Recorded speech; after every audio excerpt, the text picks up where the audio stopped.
婚前我和公婆并无交集，对他们的生活习性一无所知。然而今日所见，简直匪夷所思。马小龙怎么就不能整理好仪表再出门呢？我不会这么倒霉，真的碰到了那种狗血剧情吧？蓦地，我回忆起马小龙曾随口提及，他和婆婆之间似乎并无血缘纽带。大家好，开始今天的分享之前，希望你能给人间烟火点个订阅，我将会分享更多优质的内容。停一下，我急呼一声，匆忙披上睡衣，一把拽住准备离开的老公。我迅速将婆婆请出房间，反手锁上了门。一件衣服被我狠狠扔到马小龙面前。你就打算这样衣衫不整的去见你吗？我指责地看着他，他却摆出一副无所谓的态度。我们在家一直都这样啊，有什么问题吗？你难道不觉得这样很不合适，很尴尬吗？在自己妈面前有什么好尴尬的？她依然是一副天真烂漫的模样，我几乎要怀疑自己是不是嫁给了一个10岁的孩子。好啊，既然你们都这么看得开，那我现在就这样去见你爸。我一边说着，一边做事要拉开房门，扣子都还没来得及扣好，他慌忙阻止我。你干什么呀？别这样，看来你还是要点面子的嘛。你给我听好了，不管你们以前在家怎么样，现在我来了，每个人都得穿戴得整整齐齐。我戳着他的额头，语气里满是恨铁不成钢的愤慨。此时婆婆在门口咚咚咚地敲着门。哎呦喂，大家快来评评理啊！这新媳妇一进门就不让婆婆进儿子房间喽。我打开门，把裹得严严实实的老公往他妈怀里一推。想起结婚前2天，他妈居然找到我说要借我的彩礼钱。我思索了一番，并没有借给他，因为这个钱是我和马小龙东拼西凑借来的婚礼钱。借钱来结婚我就不说了，因为爱情嘛。谁料他妈居然就因为这个事在婚礼上东嫌西嫌，一会说菜弄多了，一会说又说我买的婚纱太贵了，甚至在我敬茶时说了句妈您喝茶，他就怪我没说请字，是不尊重他，还说要驱散宴客，就简单的请家里几个亲戚吃顿饭就行了。大家一通好说，他才静了下来。此时我玩着手机，看到老公已经出去了3个小时。我正疑惑算个账怎么要3个小时，就看到婆婆在洗手间里为老公搓背。我惊掉了下巴。这时公公走出来接水，他穿的还算正常。我就问爸妈怎么这样给老公搓背呀？公公居然只瞧了一眼，见怪不怪地回我，他们从小就是这样搓背的呀，不然一个人怎么搓？说着他拿着保温杯淡定地回了房间。这都什么家庭啊，真是活久见啊！我的心情真是久久不能平复。妈，以后搓澡的事我来吧。我冲进狭小的洗手间，抢过婆婆手里的搓澡布，谁料婆婆却把我推了出去，一脸睥睨地说，我儿子已经习惯我帮他搓了，再说了，你把搓疼了怎么办？瞧他的什么话，感觉我会抢他儿子似的。这时马小龙也附和，西西，你就让妈搓吧，妈一天也是闲得很。我郁闷地张大嘴巴。行，我拿出手机拍下了他们的照片，发上了朋友圈，并且配文，我老公真好，这么大了还有妈妈给搓背。顿时我的朋友圈炸了，哇，妈怎么不一起让儿搓搓呢？真是妈的好大儿啊！各种惊天语录都出来了，我笑得前仰后合。婆婆站起身，看到我发的朋友圈，一下怒了，一把拍掉我的手机。你这媳妇怎么当的？你老公那么强壮，是谁都能看的吗？强壮？我歪头上下打量了马小龙那一身排骨，嫌弃地撒了撇嘴。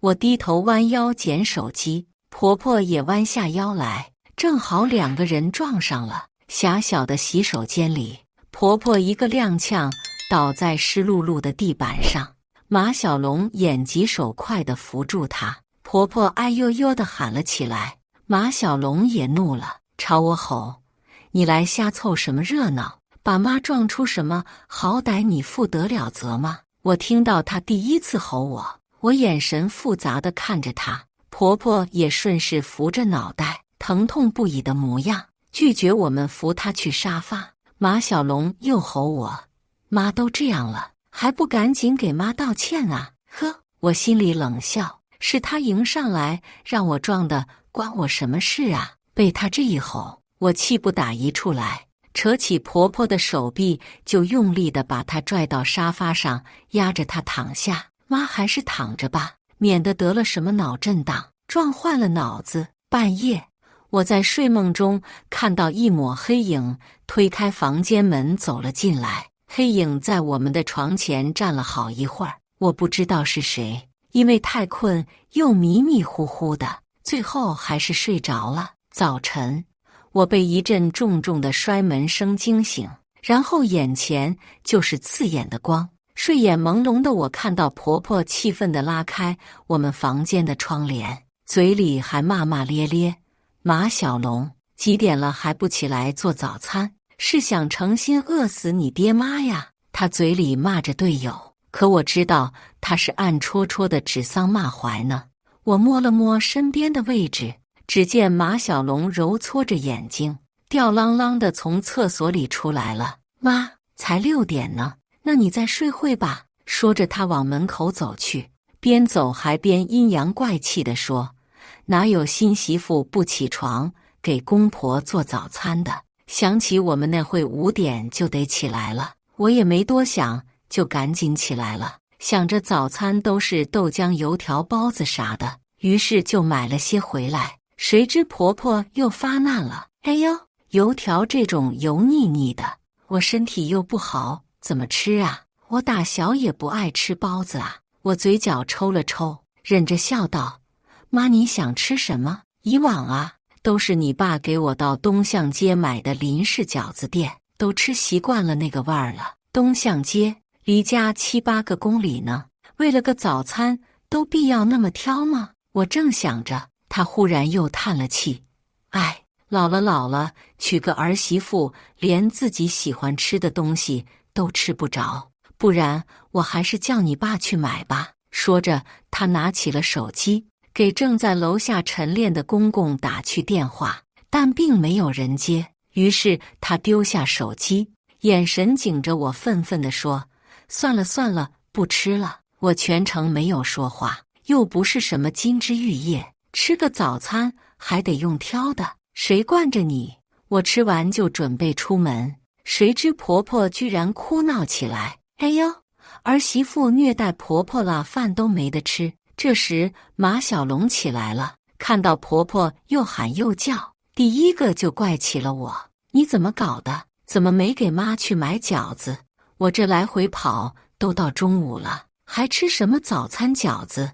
我一大早起来给她买早餐，她嫌这咸，那怪我吗？你妈肠胃那么挑，你怎么不去？”马小龙一口气朝我喷：“那你嫁来我家就是要伺候我妈呀？”我也是无语到家了。我看着他们母子俩同仇敌忾的样子，冷冷地回了句：“搞清楚，我是嫁给你，不是嫁给你妈。她生我养我了吗？我凭什么要像下人一样同候她？既然还说我虐待，好吧，我当着他们的脸，转头就把剩下的几根油条包子直接丢进了垃圾桶，顺带还踩了几脚。然后心满意足地拍拍手走了。马小龙显着脸，用肩膀在我身上蹭了蹭，说前2天不该吼我。我告诉他，能不能和你妈说说，不要再弄出这种奇葩事了。马小龙点点头，说他们家习惯这样的生活方式了，但还是满口的答应。隔天看到婆婆正拿着马小龙的新四角裤，还有她和公公的，一起放在小盆里泡洗。我去，这也太脏了好吗？不仅帮儿子洗四角裤，还泡在一起洗。最后我把他洗过的统统丢进了垃圾桶，也把马小龙爱穿四角裤溜达的毛病改了过来，给他换了条大裤衩。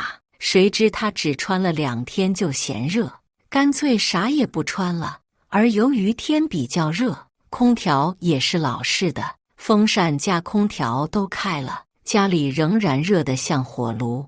婆婆居然也放飞自我了，真是离谱到离谱她家了。我说了几次不听劝后，特意带了一群朋友说要上门吃饭。开门那瞬间，只见马小龙和婆婆还是那样坐在沙发上看电视，朋友们都惊呆了，尴尬的面面相觑。我赶紧关上门，连连道歉，不好意思啊，我平时在的时候他们不这样的，怎么我一不在就？不会吧，我以为你发的朋友圈是假的呢，真是太炸裂了，毁三观啊！朋友们震惊的嘴巴都没合上，我装作懵懂的看着他们，应该吧，反正我每次回到家都看到他们这样。朋友们同情地拍拍我的肩膀，往后余生有点难过呀，自己注意点吧。说完，他们露出职业性的假笑，说家里还有事就全跑了，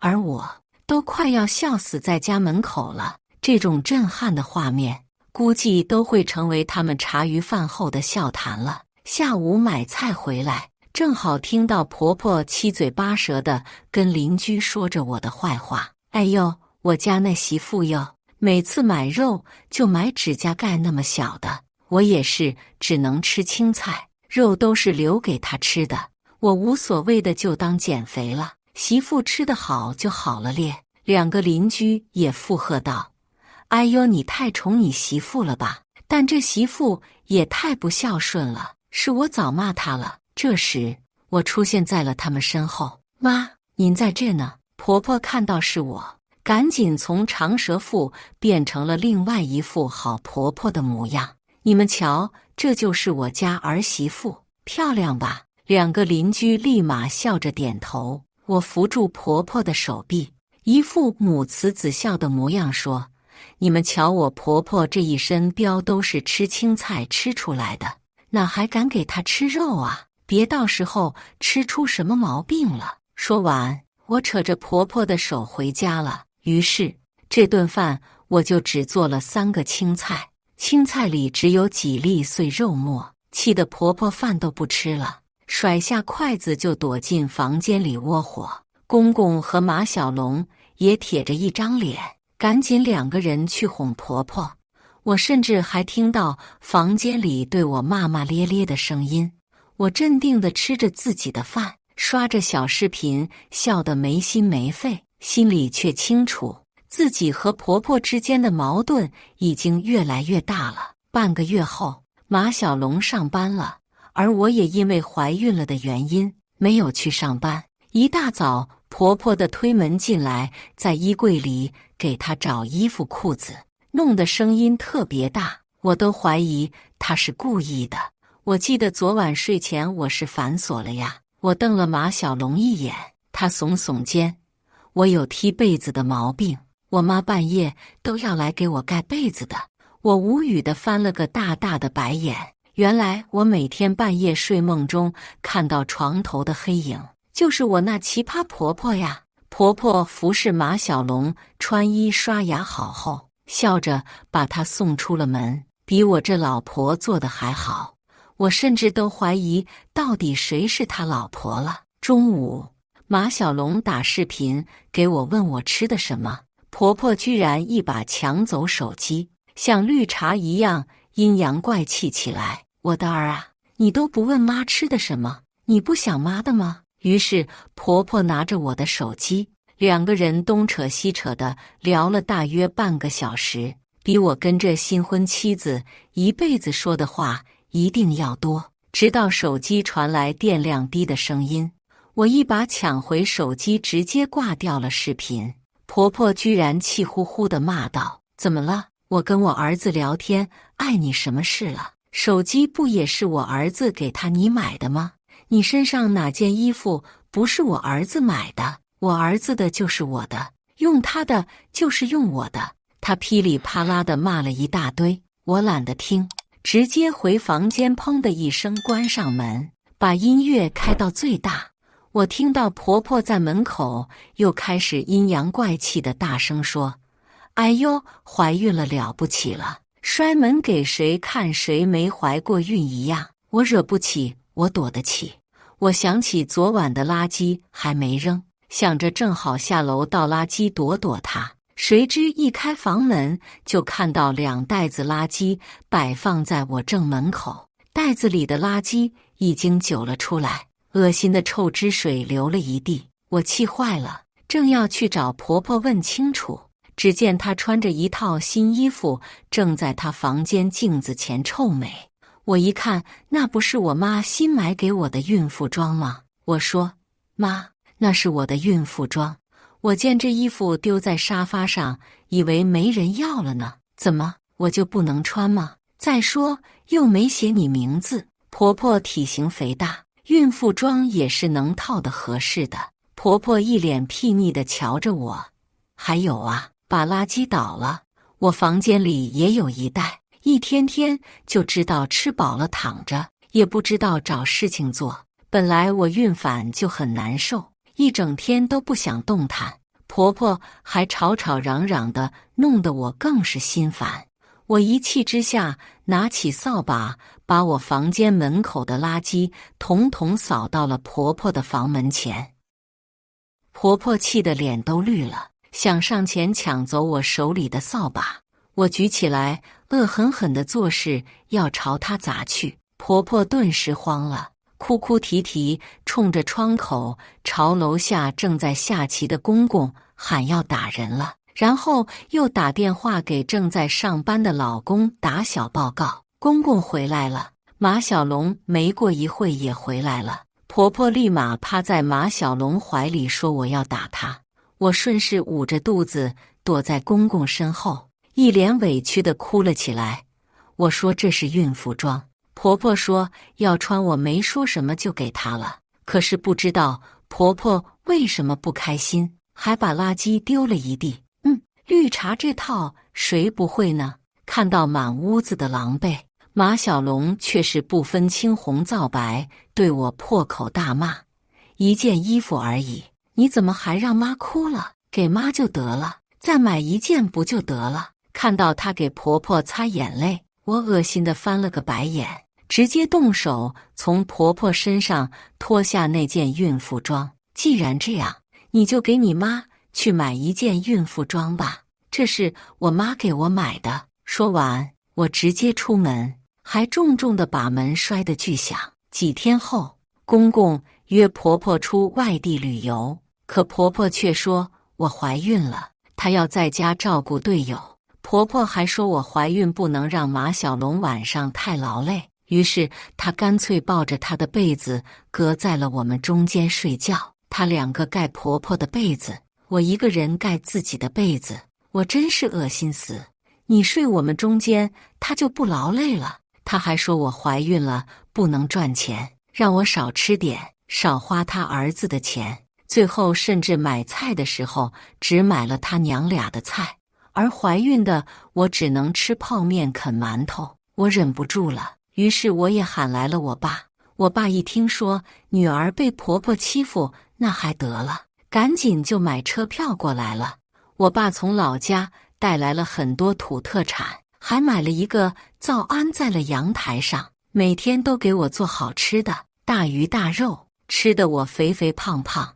而马小龙和婆婆只能干看着，我心里那个得意呀。晚上，我爸拿着新的被子也跑到我房间来睡了。他在地上打地铺，每天晚上的呼噜声震得婆婆无法入眠。白天的时候，婆婆困得不行，我爸直接在家里开启了 DJ， 唱起了麦。1个月的时间，婆婆被我爸整得精神萎靡，眼神空洞。和我爸吵架，我爸那张嘴可是比女人还会说呀，骂起人来，婆婆都想哭。马小龙当然不敢跟我爸倔呀，只能跑出门躲清静。我妈自然是嗑瓜子看热闹了。我见婆婆那黑眼圈比熊猫还重，一时心软。吃饭的时候问她要不要一起吃，她还对我破口大骂：装什么呢？你爸撑腰了。你爸不在的时候，我看你怎么牛，就没见过你这样的媳妇。跟你爸合起伙来欺负自己婆婆。她噼里啪啦地骂了一大堆，我赶紧捂住我的桌上的菜，免得溅了一桌口水。这个时候，我爸正好下楼去锻炼身体了。他趁着我爸不在，把憋在心里的话都骂了出去。我也是自顾自地吃着饭，他见我不理他，更恼怒了，说着就要掀我的饭桌。我怀着孕不好跟他干，直接一个电话给我爸。我爸一听，2分钟直接跑了上来，然后一场激烈的舌战就又开始了。某天我散步回来，听到里面有轻微的声音，我凑近一听，听到了马小龙和婆婆的谈话声。婆婆说：你那媳妇啊，天天出门都不知道是去跟谁见面。还有啊，她经常出门，这肚子的孩子是不是你的都还是个问题，到时候生了赶紧去做个鉴定。婆婆又说：你那岳父什么时候走啊？不然明天赶他走吧，我见了他就头疼。那老头，明天我买点泻药，看他狂的。婆婆还说了一堆她从电影里看的投毒情节，想投在我爸饭里。我在门口听得一身鸡皮疙瘩，又惊又怒。没想到这老太婆心可真毒啊！他们正聊得起劲，没有发现我回来，房间门并没有关严。于是我偷偷地把手机摄像头对准了他们。第2天，婆婆一大早就去买了一堆菜，做好后，她热情地招呼我们一起吃。想起昨天听到的话，我开始注意她的一举一动。果然，在厨房的时候，她在一个饮料杯里撒了点粉末，然后晃了晃。来到饭桌上时，她分给我们每人一杯饮料，还一直追着我爸喝。我知道这一杯肯定是他放了药那杯，于是我赶紧对马小龙说：老公，我今天还没吃药呢，你去帮我在抽里找找。趁着他回房间，我故意把手上的筷子弄掉在地上。我爸想去厨房帮我拿，我一把抓住了他，对着婆婆说：妈，我爸今天不舒服，您帮我去拿一下呗。婆婆一脸不开心，但还是笑了笑，起身去厨房。我赶紧在她不注意的时候，把她和我爸的杯子调换了过来。吃饭的时候，婆婆一直找我爸碰杯，还不停对着队友得意地眨眼睛。我强撑着表情地看着婆婆咕噜咕噜地喝完那杯被我换掉的饮料，心里一直憋着笑。饭后，婆婆一直捂着肚子往厕所来回跑了几10趟，她已经虚脱了，脸色蜡黄的坐在沙发上，哎呦哎呦的叫着。我装作关心地问她：妈，怎么大家都喝了一样的饮料，就你有事啊？妈，您太娇弱。她气呼呼地指着我，正要开口，又哎呦一声跑进厕所。马小龙担心地跟着她来回跑，嘴里还嘟囔地怪她，叫你不要干这些，不要干这些事，你看你。哎呀，我也不理他们，和我爸坐在沙发上嗑着瓜子，笑得前俯后仰。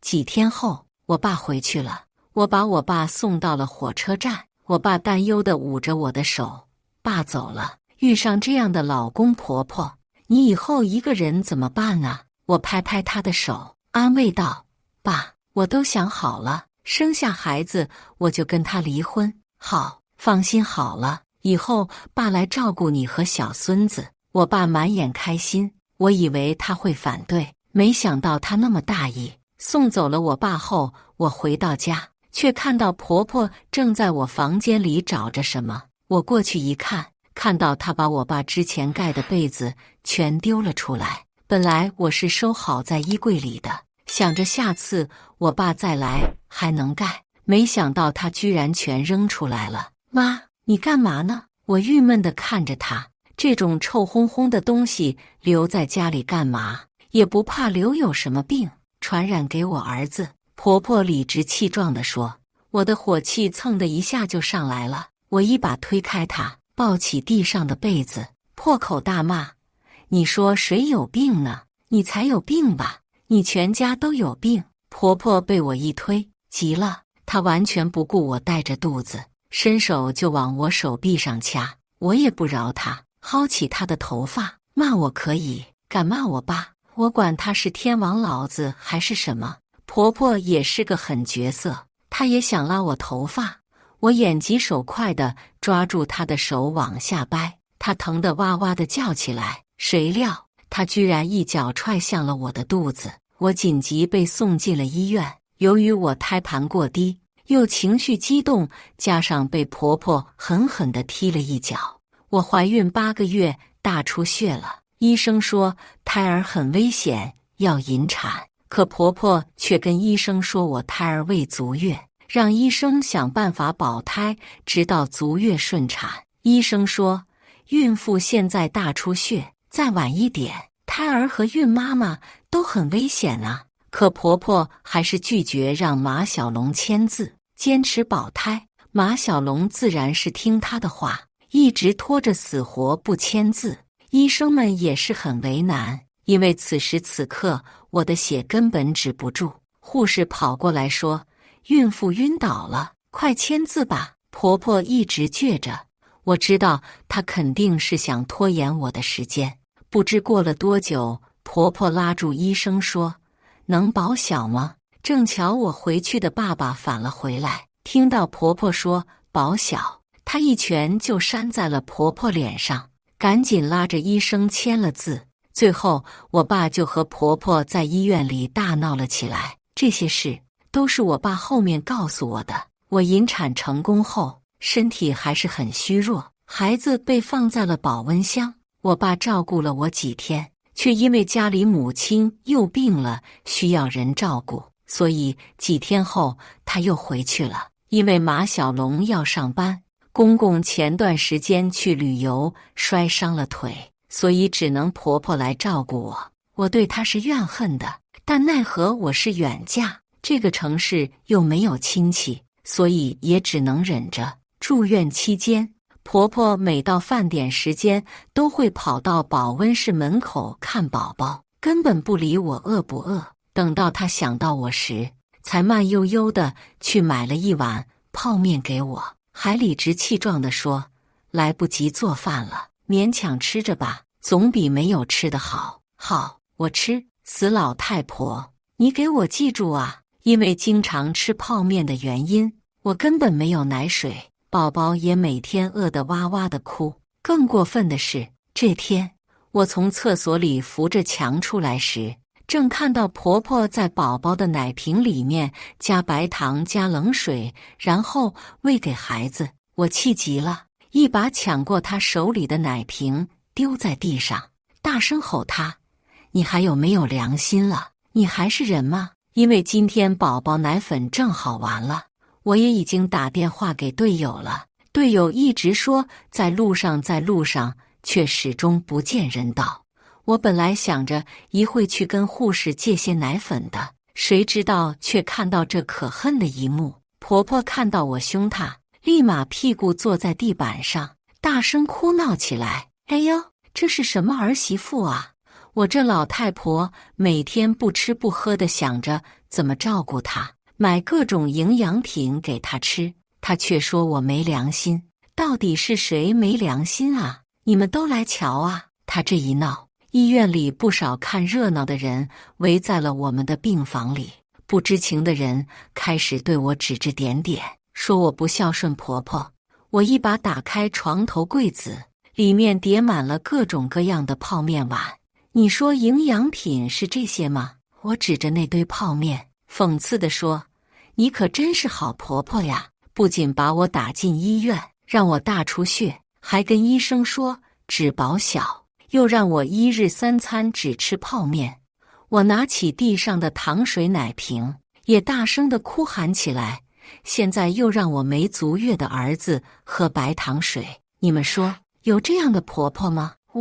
喝白糖水，还不是你没奶水养孩子吗？婆婆还想解释，我赶紧打断她，没奶水，那还不是你天天给我吃泡面吗？知道事情真相后，大家的同情心又倒向了我这边，大家都开始纷纷数落着婆婆的不是。回到家后，我爸来了，他把家里的活托给亲戚照顾，说要接我回家坐月子。婆婆一脸嫌弃，她巴不得我赶紧离开，可是知道我也要把孩子抱走后，不乐意了。你要走就走啊，孩子得给我留下，这是我们老李家的根。呵，她倒是想得美呀，我辛辛苦苦生下的孩子，我会给你。我拿出提前叫我爸去打印的离婚协议书，啪的一声拍在桌子上。今天开始，他就不是你们李家的根了。我儿子随我姓。马小龙一看急了，你什么意思？你敢跟我离婚？告诉你，离婚了，你什么都没有。婆婆也是幸灾乐祸地说，离就离，怕他什么呀？儿子，他敢离婚，我们让他把彩礼钱还回来。真是大言不惭啊！我冷冷地笑着，还好意思提彩礼钱？你们有哪分彩礼钱给我的？我那结婚的钱还是借来的，况且我那彩礼钱还是倒贴的，还是我爸辛辛苦苦给我攒的。他们怎么还有脸说彩礼钱？说起彩礼钱，正好我找了支笔，把那笔倒贴的彩礼钱写了上去。既然你们那么想要回彩礼钱，那么请把这笔彩礼钱先还给我吧。我把离婚协议书和笔推到马小龙面前，他一看那个数字，立马跳了起来。什么？这么多？你怎么不去抢？我冷冷地看着他，这是你当初给我的彩礼钱，怎么现在不想承认了？他一时语塞，婆婆也是一脸惊愕，他们可能没想到我真的会这么做，而且还留有证据。马小龙拿着那张纸，脸色青一阵白一阵，他瞪大眼睛看着我，仿佛第一次认识我。你早就准备好了是不是？他的声音带着颤抖。我轻笑一声，不然呢？你以为我会一直忍受你们母子的欺负？马小龙，我告诉你，我不是没有给过你机会，是你自己不懂得珍惜。他颓然地坐在椅子上，双手抱头，仿佛无法接受这个事实。婆婆则是一脸愤怒地盯着我，仿佛要用眼神杀死我。我不管他们，开始收拾我的东西。其实也没什么东西好收拾的，大部分都是我的衣物和宝宝的用品。这个家，我从未真正融入过，也从未有过归属感。收拾好东西后，我抱着宝宝准备离开。马小龙突然抬起头来，眼中闪过一丝决绝。我签。他拿起笔，在离婚协议书上签下了自己的名字。婆婆惊呼一声：“小龙，你！”马小龙打断他：“妈，你别说了，是我对不起他，这是我应该付出的代价。”我看着他，心中涌起一股复杂的情绪，但我没有说话，只是默默地抱着宝宝离开了这个家。外面阳光明媚，我深吸一口新鲜的空气，感到前所未有的轻松和自由。我知道未来的路还很长很艰难，但至少我已经迈出了第一步。在回我爸家的火车上，我紧紧抱着宝宝，心中充满了决心和希望。我要给宝宝一个幸福的童年，一个完整的家。马小龙和他妈妈给我的伤害和痛苦，我会一一忘记。我要开始新的生活，为自己和宝宝创造一个美好的未来。火车飞驰在铁轨上，窗外的风景一闪而过。我看着窗外不断变换的景色，心中感慨万千。终于摆脱了那段痛苦的婚姻和那个令人窒息的家，我感到无比的庆幸和解脱。同时对于未来也充满了期待。我相信自己可以给宝宝一个更好的生活。随着火车的颠簸，我渐渐地进入了梦乡。在梦中，我看到自己和宝宝在一个美丽的地方快乐地生活着，那里没有痛苦和伤害，只有幸福和快乐。不知过了多久，我被一阵嘈杂声吵醒，睁开眼睛发现已经到站了。我爸正站在车窗外向我挥手，脸上洋溢着开心的笑容。我赶紧抱起宝宝下了车。爸！我激动地喊着，朝他跑去。哎，回来了就好。我爸接过我手中的行李包，高兴地说道：这一路辛苦了吧？快回家休息休息。不辛苦。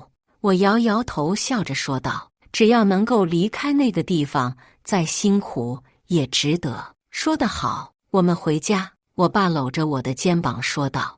我们走出车站，打车回到了家。一进门就看到我妈已经准备好了丰盛的饭菜，等着我们回来。她看到我后，激动地跑过来抱住了我。女儿啊，你终于回来了，想死妈了。妈，我也好想你呀。我紧紧地抱住她说道。来来来，快坐下吃饭吧，一定饿坏了吧。我妈拉着我的手坐到餐桌前说道。我们一家人围坐在一起，享受着这难得的团聚时光。虽然之前经历了很多不愉快的事情，但是现在都已经过去了。我们要珍惜当下，展望未来。吃完饭后，我和爸妈一起带着宝宝去公园散步，感受着大自然的美丽与宁静。这对我来说是一种放松和释放压力的方式。在公园里，我看到了许多幸福的家庭在一起玩耍嬉戏，这让我感到无比的温馨和感动。我也期待着未来能够和宝宝一起过上这样的生活。随着时间的推移，我逐渐适应了新的生活节奏和环境，也找到了自己的工作和事业方向。我开始为自己的未来打拼着。虽然离婚对我来说是一次沉重的打击，但是它也让我更加坚强和独立。在面对困难和挫折时，我不会再轻易放弃，而是会勇敢地面对并克服它们。同时，我也学会了如何更好地照顾自己和宝宝的生活起居，让他健康快乐地成长着。我相信，只要我们努力奋斗，就一定能够创造出更美好的未来。而马小龙和他妈妈那边在离婚后也过上了他们自己的生活，我们彼此之间没有了联系和交集，或许这对于我们来说都是一种解脱和新的开始吧。现在回想起来，那段痛苦的婚姻经历仿佛就像是一场梦一样，虚幻而不真实，但是它也让我更加珍惜现在所拥有的一切美好与幸福。